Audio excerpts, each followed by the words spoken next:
ഒരു ബിഗ് സ്ക്രീനിൽ ഒരു സിനിമാ തിയേറ്ററിൽ ഇരിക്കുന്ന അതേ ഫീലിംഗിൽ സിനിമ കാണാൻ ഇഷ്ടപ്പെടാത്ത ആരും തന്നെ ഉണ്ടാകില്ല. നമ്മളിൽ പലരുടെയും ഒരു സ്വപ്നമാണ് ഒരു ഹോം തിയേറ്റർ എന്ന് പറയുന്നത്. അതിൽ ഏറ്റവും ഇമ്പോർട്ടൻ്റ് ആയിട്ടുള്ള ഒരു കാര്യം പ്രൊജക്ടർ തന്നെയാണ്. എന്നാൽ നമ്മളൊരു പ്രൊജക്ടർ തിരഞ്ഞെടുക്കാൻ പോകുന്ന സമയത്ത് പലർക്കും പലതരത്തിലുള്ള കൺഫ്യൂഷനുകൾ കാണും.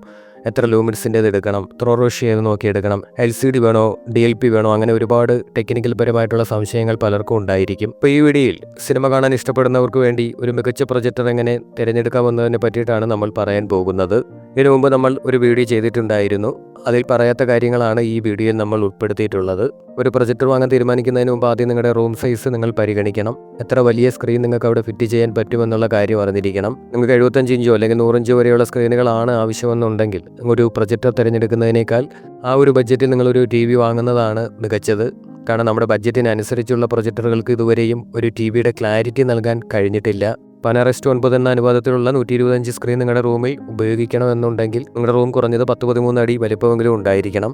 എങ്കിൽ മാത്രമേ നിങ്ങൾക്ക് മാക്സിമം സൈസ് അവിടെ കിട്ടുള്ളൂ. അല്ല, ചെറിയ റൂമാണെന്നുണ്ടെങ്കിൽ നിങ്ങൾക്ക് 75 മുതൽ 100 വരെയുള്ള സ്ക്രീൻ സൈസ് ആയിരിക്കും അവിടെ കിട്ടുന്നത്. ഇനി പലരുടെയും ഒരു സംശയമാണ്, ഇത് പ്രൊജക്ടർ വാങ്ങിയതിന് ശേഷം സീലിംഗ് മൗണ്ട് ചെയ്യണോ, അല്ലെങ്കിൽ ടേബിളിൽ വെച്ചാൽ മതിയോ, അല്ലെങ്കിൽ ട്രൈപോഡിൽ വെച്ചാൽ മതിയോ എന്നൊക്കെ ഉള്ളത്. അപ്പോൾ നിങ്ങളൊരു കാര്യം ഓർക്കേണ്ടത്, പ്രൊജക്ടർ എന്ന് പറയുന്നത് വളരെ വില കൂടിയിട്ടുള്ള ഒരു ഉപകരണമാണ്.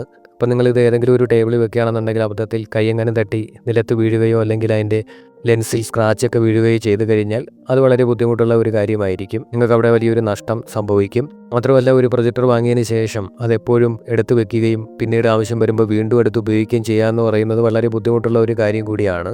അതുകൊണ്ട് തന്നെ സ്ഥിരമായിട്ട് അതെവിടെയെങ്കിലും ഉറപ്പിച്ചു വെക്കേണ്ടത് വളരെ അത്യാവശ്യമാണ്. അതുകൊണ്ട് ഏറ്റവും നല്ലത് അത് സീലിംഗ് മൗണ്ട് ചെയ്ത് സ്ഥിരമായിട്ട് നിലനിർത്തുന്നതാണ്. ഇനി പ്രൊജക്ടറുകൾ തിരഞ്ഞെടുക്കുമ്പോൾ അതിൻ്റെ ഓപ്പറേറ്റിംഗ് സിസ്റ്റവും വളരെ ഇമ്പോർട്ടൻ്റ് ആയിട്ടുള്ള ഒരു കാര്യം തന്നെയാണ്. ആൻഡ്രോയിഡ്, അതുപോലെ തന്നെ ഗൂഗിൾ, ബിഡ തുടങ്ങിയ ഓപ്പറേറ്റിംഗ് സിസ്റ്റങ്ങളാണ് നിലവിലുള്ളത്. പോർട്ടബിളും പോക്കറ്റ് ഫ്രണ്ട്ലി ആയിട്ടുള്ള മിക്ക പ്രൊജക്ടറുകളിലും ആൻഡ്രോയിഡ് പതിപ്പുകളാണ് വരുന്നത്. എന്നാൽ ഇതിൽ ചിലത് ഉയർന്ന തലത്തിലുള്ള കാലിബ്രേഷനെ സപ്പോർട്ട് ചെയ്യില്ല. അല്ലെങ്കിൽ ചിലപ്പോൾ ഗൂഗിൾ, അലക്സ പോലെയുള്ള വോയിസ് അസിസ്റ്റൻറ്റുകളുടെ സേവനവും അതിൽ ലഭിക്കില്ല. ചിലതിൽ നെറ്റ്ഫ്ലിക്സ് പോലെയുള്ളത് സപ്പോർട്ടായില്ല. അതുകൊണ്ട് നിങ്ങളത് നോക്കി വേണം വാങ്ങാനായിട്ട്. എന്നാൽ ഗൂഗിൾ TV എടുക്കുകയാണെന്നുണ്ടെങ്കിൽ നിങ്ങൾക്ക് മൈക്ക് കൺട്രോൾ ലഭിക്കുന്നത് കൊണ്ട് തന്നെ ഗൂഗിൾ വോയിസ് അസിസ്റ്റൻറ്റ് സേവനങ്ങൾ ഉപയോഗിച്ചുകൊണ്ട് പ്രൊജക്ടർ കൺട്രോൾ ചെയ്യാൻ സാധിക്കും. ആൻഡ്രോയിഡുമായി താരതമ്യം ചെയ്യുമ്പോൾ ഗൂഗിളിന് വളരെ മികച്ച ഒരു UIയും അതുപോലെ തന്നെ വേഗതയേറിയ ഒരു സ്പീഡും കിട്ടുന്നുണ്ട്.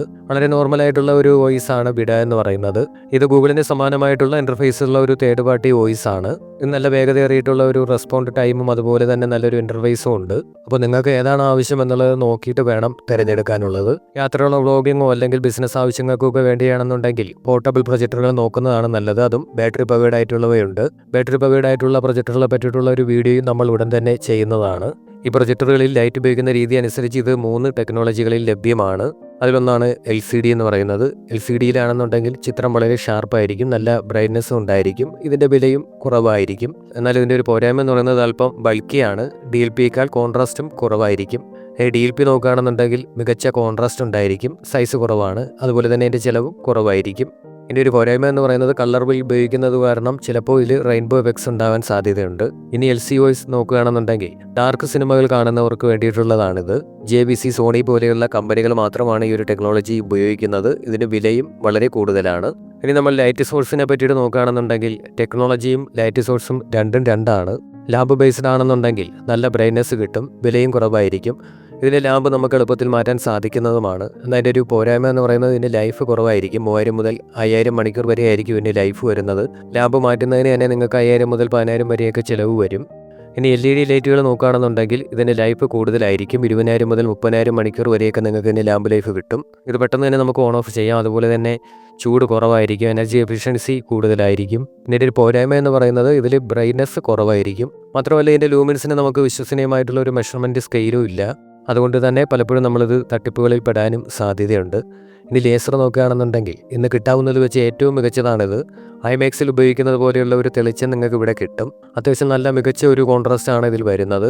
20000 മണിക്കൂർ വരെയൊക്കെ ഇതിന് ലൈഫ് കിട്ടും. അതുപോലെ തന്നെ മെയിൻ്റനൻസ് ഫ്രീയുമാണ്. എന്നാൽ അതിൻ്റെ ഒരു പോരായ്മ എന്ന് പറയുന്നത് ഇതിന് വില വളരെ കൂടുതലായിരിക്കും. ഇനി നമ്മളൊരു പ്രൊജക്ടർ തിരഞ്ഞെടുക്കുമ്പോൾ നിർബന്ധമായും ശ്രദ്ധിക്കേണ്ട മറ്റ് ചില കാര്യങ്ങൾ കൂടിയുണ്ട്. അതിലൊന്നാണ് റെസൊല്യൂഷൻ എന്ന് പറയുന്നത്. വലിയ സ്ക്രീനിലേക്ക് സിനിമ കാണാൻ ആഗ്രഹിക്കുന്നവർക്ക് നേറ്റീവ് ഫുൾ HD തന്നെ തീർച്ചയായിട്ടും തിരഞ്ഞെടുക്കണം. ഇനി നേറ്റീവ് 4K റെസൊല്യൂഷൻ വേണമെന്നുണ്ടെങ്കിൽ അതിന് വില വളരെ കൂടുതലായിരിക്കും. 80,000-ന് മുകളിലേക്കാണ് ഇതിൻ്റെ വില വരുന്നത്. ഒരു 10,000-20,000 റേഞ്ചിലുള്ള പ്രൊജക്ടറുകളിലൊക്കെ 4K സപ്പോർട്ടാണ് ഉണ്ടാകുന്നത്. അത് 4K വീഡിയോകളെ നിങ്ങൾക്ക് ഫുൾ HD ആയിട്ടാണ് കാണിച്ചു തരുന്നത്. അതുകൊണ്ട് ആ ഒരു തട്ടിപ്പിൽ തീർച്ചയായിട്ടും വീഴാതിരിക്കുക. ഇനി പ്രൊജക്ടറിൽ ലൂമിൻസ് എന്നോ അല്ലെങ്കിൽ LED ലൂമിൻസ് എന്നോ മാത്രമാണ് കൊടുത്തിട്ടുള്ളതെങ്കിൽ അത് വിശ്വസിക്കരുത്. നിങ്ങൾ ANSI ലൂമിൻസ് അല്ലെങ്കിൽ ISO ലൂമിൻസ് ആണ് തീർച്ചയായിട്ടും നോക്കി വാങ്ങേണ്ടത്. ചില ബ്രാൻഡുകൾ ലൂമിൻസ് എന്ന് മാത്രമായിരിക്കും അവകാശപ്പെടുന്നത്. അതുപോലെ തന്നെ മറ്റ് ചില ബ്രാൻഡുകൾ ANSI ലൂമിൻസ് എന്ന് പറയും. അതുപോലെ തന്നെ ചില ബ്രാൻഡുകൾ ISO ലൂമിൻസ് എന്ന് പറയും. ഈ 3 പദങ്ങൾ നിങ്ങളെ പലപ്പോഴും കൺഫ്യൂഷനിലാക്കാൻ സാധ്യതയുണ്ട്. ലൂമിൻസ് എന്നത് വെറും ഒരു പ്രകാശ ലൂമിൻസ് മാത്രമാണ്. സാധാരണയായിട്ട് ഓൺലൈൻ ലിസ്റ്റ് ചെയ്തിട്ടുള്ള മിക്ക പ്രൊജക്ടറുകളിലും 10,000 ലൂമിൻസ് അല്ലെങ്കിൽ 9,000 ലൂമിൻസ് എന്നൊക്കെ ആയിരിക്കും കാണിക്കുന്നത്. ANSI ലൂമിൻസിലേക്ക് അത് മാറുമ്പോൾ ഇതിൻ്റെ ബ്രൈറ്റ്നസ് എന്ന് പറയുന്നത് 450 ANSI ലൂമിൻസ് മാത്രമായിട്ട് കുറയാൻ സാധ്യതയുണ്ട്. അതുകൊണ്ട് ഓൺലൈനിൽ കാണുന്ന നമ്പറുകളിൽ നിങ്ങൾ വിശ്വസിക്കേണ്ടതില്ല. നിങ്ങൾക്ക് പകൽ സമയത്തും അതുപോലെ തന്നെ രാത്രി സമയത്തും ഉപയോഗിക്കാൻ കഴിയുന്ന ഒരു പ്രൊജക്ടറാണ് ആവശ്യമെന്നുണ്ടെങ്കിൽ 1000 മുതൽ 2000 ANSI ലൂമിൻസ് വരെയുള്ളത് നിങ്ങൾ തിരഞ്ഞെടുക്കണം. അതിൽ കുറവാണെന്നുണ്ടെങ്കിൽ പകൽ സമയത്ത് നിങ്ങൾക്ക് നല്ല രീതിയിൽ തെളിച്ചം അതിലുണ്ടായിരിക്കില്ല. കുറഞ്ഞ ലൂമിൻസ് ഉള്ള പ്രൊജക്ടറുകൾക്ക് ബിഗ് സ്ക്രീൻ സൈസ് ഉൾക്കൊള്ളാനുള്ള കഴിവില്ല. അതുകൊണ്ട് തന്നെ ബ്രൈറ്റ്നസിനോടൊപ്പം സ്ക്രീൻ വലിപ്പവും വളരെ ഇമ്പോർട്ടൻ്റ് ആയിട്ടുള്ള ഒരു കാര്യമാണ്. 100 ഇഞ്ച് സ്ക്രീനാണ് ആവശ്യമെന്നുണ്ടെങ്കിൽ 1000 ലൂമിൻസോ അല്ലെങ്കിൽ 2000 ലൂമിൻസോ ഒക്കെ നിങ്ങൾക്ക് തിരഞ്ഞെടുക്കാവുന്നതാണ്. എന്നാൽ 100 മുതൽ 120 ഇഞ്ചിന് അപ്പുറത്തുള്ള ഒരു സ്ക്രീനാണ് നിങ്ങൾക്ക് ആവശ്യമെന്നുണ്ടെങ്കിൽ തീർച്ചയായിട്ടും പ്രൊജക്ടറിന് കൂടുതൽ ശക്തമായിട്ടുള്ള ഒരു ബ്രൈറ്റ്നസ് ആവശ്യമാണ്. മികച്ച ഒരു ചിത്രം നിങ്ങൾക്ക് കിട്ടണം, ഒരു തിയേറ്റർ ക്വാളിറ്റി നിങ്ങൾക്ക് കിട്ടണമെന്നുണ്ടെങ്കിൽ 3000 മുതൽ 3400 ANSI ലൂമിൻസ് വരെയുള്ളതെങ്കിൽ നിങ്ങൾ തീർച്ചയായിട്ടും തിരഞ്ഞെടുക്കണം. അതുപോലെ തന്നെ ഇമ്പോർട്ടൻ്റ് ആണ് ത്രോ റേഷ്യോ എന്ന് പറയുന്നത്. നിങ്ങളുടെ മുറിയുടെ വലിപ്പം അനുസരിച്ചാണ് ഇത് തീരുമാനിക്കേണ്ടത്. ഇതിനെ പറ്റിയിട്ടുള്ള വീഡിയോ നമ്മൾ നേരത്തെ ചെയ്തിട്ടുണ്ട്. അതിലെ ലിങ്ക് ഡിസ്ക്രിപ്ഷനിൽ കൊടുത്തിരിക്കാം. അത് നിങ്ങൾ കണ്ടു കഴിഞ്ഞാൽ കൂടുതൽ കാര്യങ്ങൾ മനസ്സിലാക്കാൻ സാധിക്കും. ഇനി ഇതുപോലെ ഇമ്പോർട്ടൻ്റ് ആണ് കോൺട്രാസ്റ്റ് റേഷ്യോ എന്ന് പറയുന്നത്. ചിത്രത്തിൻ്റെ ഡെപ്ത് നിർണ്ണയിക്കുന്നത് ഇതാണ്. കുറഞ്ഞത് 14:1 എങ്കിലും നിങ്ങൾക്ക് ആവശ്യമായിട്ട് വരും. ഹൈ കോൺട്രാസ്റ്റ് എടുക്കുകയാണെന്നുണ്ടെങ്കിൽ കറുത്ത നിറങ്ങളൊക്കെ നിങ്ങൾക്ക് കൂടുതൽ ഡാർക്കായിട്ട് തന്നെ കാണാൻ സാധിക്കും. അതുപോലെ ഇമ്പോർട്ടൻ്റ് ആണ് HDMI പോർട്ടുകൾ. പ്രൊജക്ടർ വാങ്ങുന്ന സമയത്ത് അതിൽ EARC പോർട്ടുകൾ ഉണ്ടോ എന്ന് തീർച്ചയായിട്ടും നോക്കണം. AV റിസീവർ ഉപയോഗിക്കാത്തവർക്ക് സൗണ്ട് ബാർ കണക്ട് ചെയ്യുന്നതിന് വേണ്ടിയിട്ട് തീർച്ചയായിട്ടും ഇത് വളരെ അത്യാവശ്യമായിട്ട് വരും. ഇനി സ്പീക്കറുകളുടെ കാര്യത്തിലേക്ക് വരികയാണെന്നുണ്ടെങ്കിൽ സിനിമ കാണുന്നവരെ സംബന്ധിച്ചിടത്തോളം ഒരിക്കലും പ്രൊജക്ടറിലുള്ള ഒരു സ്പീക്കർ മതിയാകില്ല. നിങ്ങൾക്കൊരു നല്ല തിയേറ്റർ അനുഭവം കിട്ടണമെന്നുണ്ടെങ്കിൽ തീർച്ചയായിട്ടും ഒരു സൗണ്ട് സിസ്റ്റം നിങ്ങൾക്ക് ആവശ്യമായിട്ട് വരും. അപ്പോൾ നിങ്ങളൊരു സൗണ്ട് ബാർ കൂടി അവിടെ പരിഗണിക്കുക. സിനിമകൾ കാണുന്നവരെ സംബന്ധിച്ചിടത്തോളം ഡോൾബി വിഷനോ അല്ലെങ്കിൽ ഡോൾബി ഓഡിയോസോ ഒക്കെ സപ്പോർട്ട് ചെയ്യുന്ന പ്രൊജക്ടറുകളാണ് അത്യാവശ്യമായിട്ട് വരുന്നത്. ഇനി സ്ക്രീനിൻ്റെ കാര്യത്തിലേക്ക് വരികയാണെന്നുണ്ടെങ്കിൽ നിങ്ങൾക്ക് ചുവരിൽ കാണുന്നോ അതോ സ്ക്രീൻ വാങ്ങണോ എന്ന് സംശയമുള്ള പലരും ഉണ്ട്. പ്രധാനമായിട്ടും 2 തരത്തിലുള്ള സ്ക്രീനുകളുണ്ട്, വൈറ്റ് സ്ക്രീനും അതുപോലെ തന്നെ ALR സ്ക്രീനും.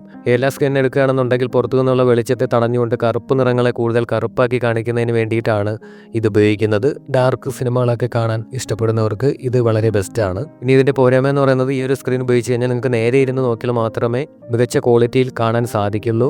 വശങ്ങളിൽ ഇരുന്ന് നോക്കിക്കഴിഞ്ഞാൽ ചിത്രം വളരെ ഡാർക്കായിട്ടും മങ്ങിയതുമായിട്ടായിരിക്കും അനുഭവപ്പെടുന്നത്. അപ്പോൾ ഇതാണ് ഇതിൻ്റെ ഒരു പോരായ്മ എന്ന് പറയുന്നത്. ഇനി നിങ്ങൾ ഏത് സ്ക്രീൻ തിരഞ്ഞെടുക്കണം, ഏതൊക്കെ സ്ക്രീനുകളാണ് ഓൺലൈനിൽ അവൈലബിൾ ആയിട്ടുള്ളതിൽ മികച്ച സ്ക്രീനുകൾ എന്നതിനെ പറ്റിയിട്ടുള്ള ഒരു വീഡിയോ നമ്മൾ നേരത്തെ ചെയ്തിട്ടുണ്ട്.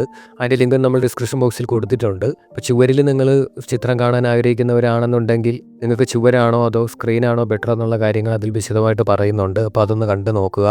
കുറഞ്ഞ ബഡ്ജറ്റിൽ പ്രൊജക്ടറുകൾ വാങ്ങാൻ ആഗ്രഹിക്കുന്നവർക്ക് തിരഞ്ഞെടുക്കാൻ പറ്റിയിട്ടുള്ള ഏതാനും ചില പ്രൊജക്ടറുകളുടെ ലിങ്ക് ഡിസ്ക്രിപ്ഷൻ ബോക്സിൽ കൊടുത്തിരിക്കാം. നിങ്ങൾക്ക് അവിടെ നിന്നത് വാങ്ങാവുന്നതാണ്. നിങ്ങൾക്ക് ഏതെങ്കിലും പ്രൊജക്ടറിനെ പറ്റിയിട്ടുള്ള വീഡിയോ ആവശ്യമായിട്ട് വരും എന്നുണ്ടെങ്കിൽ കമൻറ്റ് ബോക്സിൽ രേഖപ്പെടുത്തുക. ഇതുപോലുള്ള വീഡിയോകൾ കാണുന്നതിന് വേണ്ടി ചാനൽ സബ്സ്ക്രൈബ് ചെയ്യുക.